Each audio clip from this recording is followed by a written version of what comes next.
ತುಮಕೂರು ನಗರಕ್ಕೆ ಜಲಗಂಡಾಂತರ ಕಾದಿದ್ಯಾ? ನಗರದ ಜಲಧಾರ ಕೆರೆಗಳೇ ಬರದಾಗ್ತಾ ಇದೆ. ಅದರಲ್ಲೂ ಬುಗಡನಹಳ್ಳಿ ಕೆರೆ ಬರಿದಾಗ್ತಾ ಇದೆ.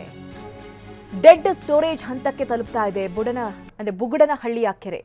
360 MCFT ನೀರು ಸಾಮರ್ಥ್ಯದ ಬುಗಡನಹಳ್ಳಿ ಕೆರೆ ಇದು. ಕೆರೆಯಲ್ಲಿ ಸದ್ಯ 80 MCFT ನೀರು ಮಾತ್ರ ಇದೆ.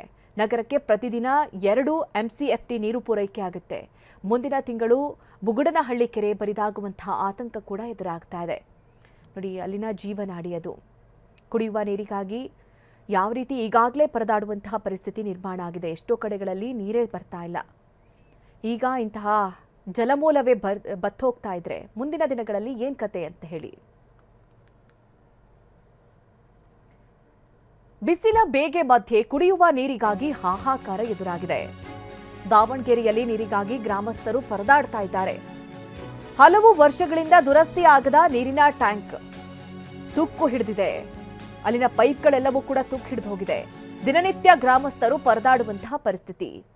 ಅಲ್ಲಿ ಪೈಪ್ನಿಂದ ಬರುವಂತಹ ನೀರು, ಆ ಪೈಪ್ಗಳೆಲ್ಲವೂ ಕೂಡ ಮುರಿದು ಹೋಗಿದೆ.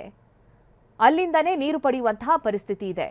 ಗುಡಾಳ ಗ್ರಾಮದಲ್ಲಿ ಕುಡಿಯುವ ನೀರಿಗಾಗಿ ಸಮಸ್ಯೆ ಎದುರಾಗಿದೆ. ಅಧಿಕಾರಿ ಹಾಗೂ ಜನಪ್ರತಿನಿಧಿಗಳ ವಿರುದ್ಧವಾಗಿ ಅಲ್ಲಿನ ಜನ ಆಕ್ರೋಶವನ್ನು ವ್ಯಕ್ತಪಡಿಸ್ತಾ ಇದ್ದಾರೆ. ನೋಡಿ, ಕುಡಿಯೋ ನೀರು ಕೂಡ ಸಿಗ್ತಾ ಇಲ್ಲ ಅಂತ ಅಂದ್ರೆ ಏನ್ ಕತೆ ಇದು? ಯಾವ ರೀತಿ ತುಕ್ಕು ಹಿಡಿದು ಹೋಗಿದೆ ನಲ್ಲಿಗಳೆಲ್ಲ. ಸಂಪೂರ್ಣವಾಗಿ ನೀರು ಅಲ್ಲಿ ಕುಡಿಯೋಕೆ ಆಗದಂತಹ ಪರಿಸ್ಥಿತಿ ನಿರ್ಮಾಣ ಆಗಿದೆ. ಹೀಗಾಗಿ ಅಲ್ಲಿನ ಜನ ಆಕ್ರೋಶವನ್ನು ವ್ಯಕ್ತಪಡಿಸ್ತಾ ಇದ್ದಾರೆ.